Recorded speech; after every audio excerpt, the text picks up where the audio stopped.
नमस्ते। मेरा नाम मीता है। आज मैं मैत्री की तरफ से आपसे एक चर्चा करना चाहती हूँ।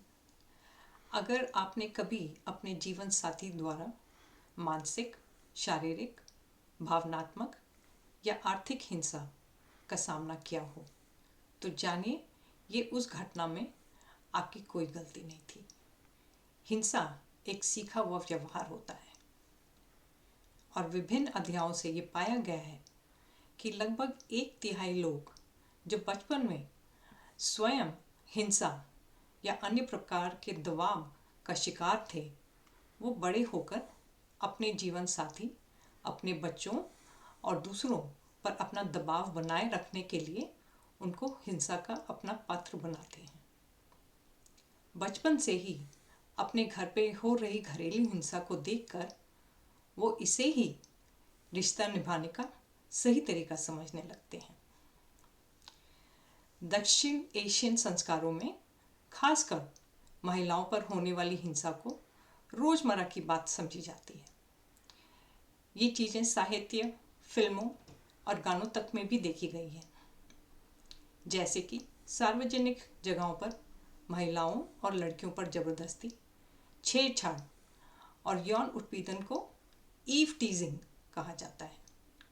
लड़कियां और महिलाओं पर हो रही जबरदस्ती को इस तरह से दिखाया जाता है जैसे कि कोई मजाक हो या उन्हें ये पसंद आता हो। एक हिंसा भरे रिश्ते में हिंसा करने वाले का उद्देश्य दूसरे पर नियंत्रण करना होता है। वे एक डर का माहौल बना देते हैं और हिंसा की धमकी देकर पीड़ित को हिंसा का जिम्मेदार ठहराते हैं। कई बार हिंसा करने वाले ये भी कह देते हैं कि आपके ही किए गए व्यवहार ने उन्हें उत्तेजित कर हिंसा करने पर मजबूर किया। ये आपकी ही गलती थी कि उन्हें आप पर चिल्लाना या हाथ उठाना पड़ा या वो अपना नियंत्रण खो बैठे। अगर आपने उन्हें गुस्सा दिलाया ना होता तो ये सब नहीं होता। जैसे अगर आपने अपने समय पर टेबल पर खाना रखा होता तो उन्हें आप पर चिल्लाना नहीं पड़ता या आपको मारना या खरी खोटी नहीं सुनानी पड़ती। अंग्रेजी में एक शब्द है गैस लाइटिंग।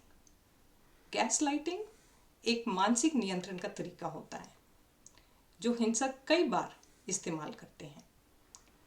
इसी से वो किसी झगड़े या घटना को आपकी गलत फहमी बोल देते हैं या कह देते हैं कि आपको गलत वाक्य याद है या वास्तव में ऐसा कुछ हुआ ही नहीं था।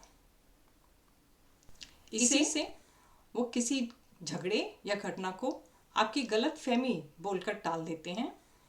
ये कह देते हैं कि आपको गलत वाक्य याद है या वास्तव में वैसा कुछ हुआ ही नहीं था। सच को झूठ बोल देते हैं।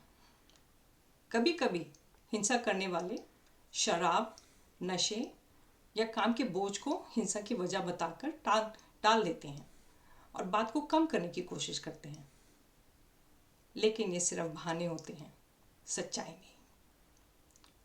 मैं आपसे पूछती हूँ कि जब कोई बात आपके हक में ना जा रही हो तो क्या आप झगड़कर, चिल्लाकर, गुस्सा दिखाकर या शारीरिक हिंसा कर अपनी बात मनवाने की कोशिश करते हैं? अधिकतर हम सब अपने व्यवहार को परिस्थिति के हिसाब से समझदारी और नियंत्रण से मोड़ लेते हैं। हिंसा किसी भी चीज का उत्तर नहीं होती। अंत में मैं बस यही कहना चाहती हूँ कि ये याद रखें कि अपने आप पर नियंत्रण ना रख पाना और हिंसा करना उस व्यक्ति की कमजोरी है। आप खुद को दोषी ना समझें। हर इंसान को अपने घर में डिग्निटी, गरिमा के साथ बेडर रहने का अधिकार है। जब आपको महसूस होने लगे कि आपके अंदर का विश्वास टूटने लग रहा है, तब कदम लेने का समय आ जाएगा। अपने ऊपर भरोसा रखें कि आगे का सफ़र मुश्किल जरूर होगा, नामुमकिन नहीं। मैत्री की वेबसाइट पर जाएं और पता करें वो आपकी मदद कैसे कर सकती है। इस वीडियो को देखने का धन्यवाद।